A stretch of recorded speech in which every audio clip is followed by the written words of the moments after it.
next up is somebody who probably didn't like us nearly as much as Mike did, and that's Peter LaBarbera. And Louis, the big thing with Peter LaBarbera that I remember is being told time and time again that we should have told him that we were, how we felt on the issue. That's what he kept saying, right? My producer should have told him how we felt about the issue. Right. Talk about that. I mean, what do you even think back when you think of that? I think, first of all, he could have asked me about it when I was on the phone with him. So he could have actually said to you, well, what do you guys think about this anyway? Sure, if he truly had no idea, which apparently he didn't, right. Or I guess he just assumed we were on his side. Yeah. And then but like we talked about, he could have done any amount of research. Yeah. 30 seconds worth of research on the show. And he would have been able to know exactly what our position was, right? Right. The other thing that I remember is him coming later with an email saying something along the lines of, you guys were dishonest, you didn't tell me that there were cameras in the studio. And I'm thinking to myself, if it's a radio and a TV show, there's got to be cameras somewhere, right? Mm-hmm. Let's take a look at a little bit of the interview with Peter LaBarbera. And I think I have it here. Hopefully we do. Yes, and this is, of course, the old studio. And looking back at this, Louis, it's amazing what we were able to do at that studio. I'm glad we're out of there.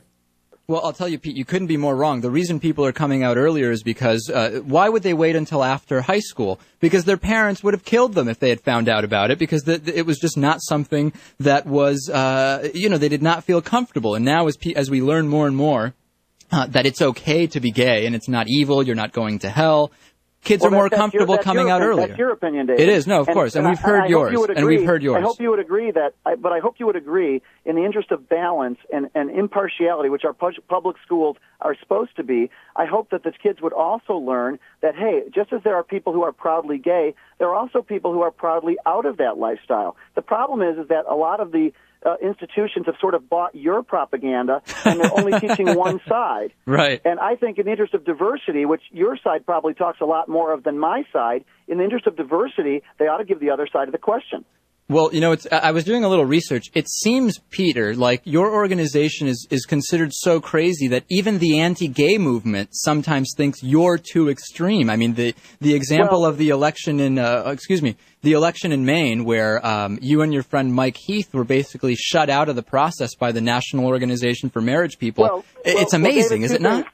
Two things on that, David. One is your producer should have told me how strongly your pro-gay views were. But that aside, listen, we're in a debate here, and I think it's interesting that the people who are doing the censoring in this debate are not the pro-family side, it's the pro-gay side. You have groups like GLAAD, the Gay and Lesbian Alliance Against Defamation, which is absolutely desperate to make sure that no ex-gays appear on shows like, on CNN and other programs.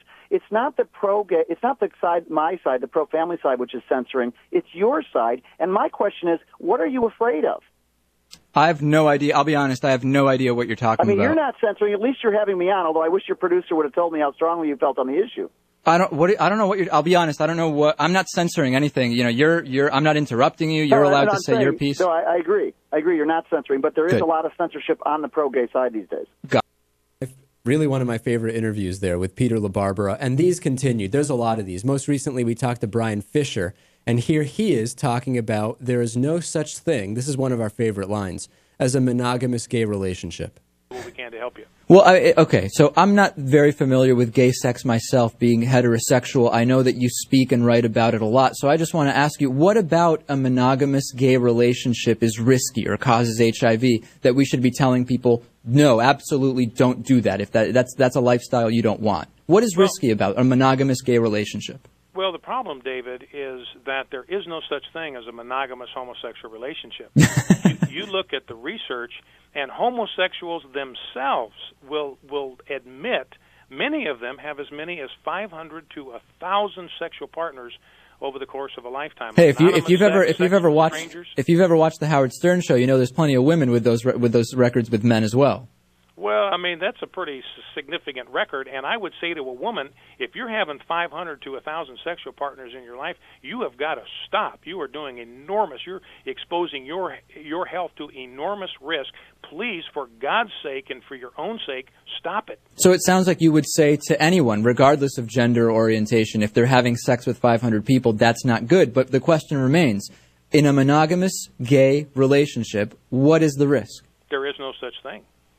But that's just completely bogus. How could anybody possibly believe that? Homosexuals themselves will tell you that. When I had these guys came to my church and speak, they said, I was in one of these so-called monogamous relationships. But these are the ex-gay guys, right? Yeah, ex-gay guys. Yeah. We had an agreement, me and my partner, we had an agreement that we could fool around on the side. We would live together. Maybe we would be each other's primary sexual outlet. Right. But we had an understanding that we could fool around on the side, and he said that is common in the homosexual community. Hey, I know of that. We're getting anecdotal here. I mean, it sounds like there is no risk to a monogamous gay relationship, right?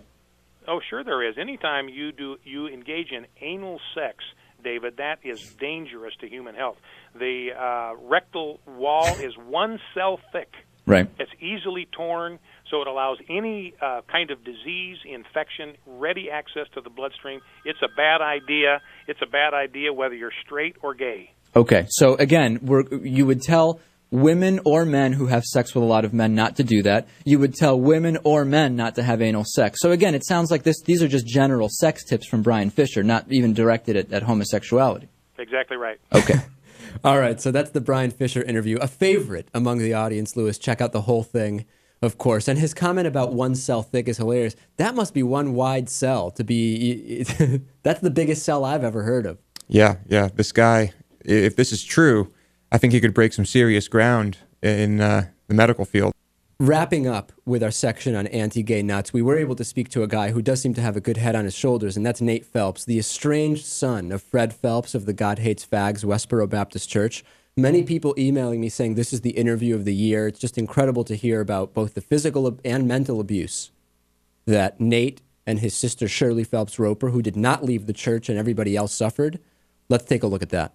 Interesting, because the impression that I get in my audience has of Shirley, and we've interviewed her a couple of times, is that there is no turning off the God talk with her. But you're saying it is, in small doses, it was possible. Well, yes, and you got to remember now, we're going back to the early to mid-'80s. Right. And you can't look at this campaign that started, in 1991, so we're talking almost 20 years now that this has been going on. Yeah. You can't look at this and not say that this thing has ramped up.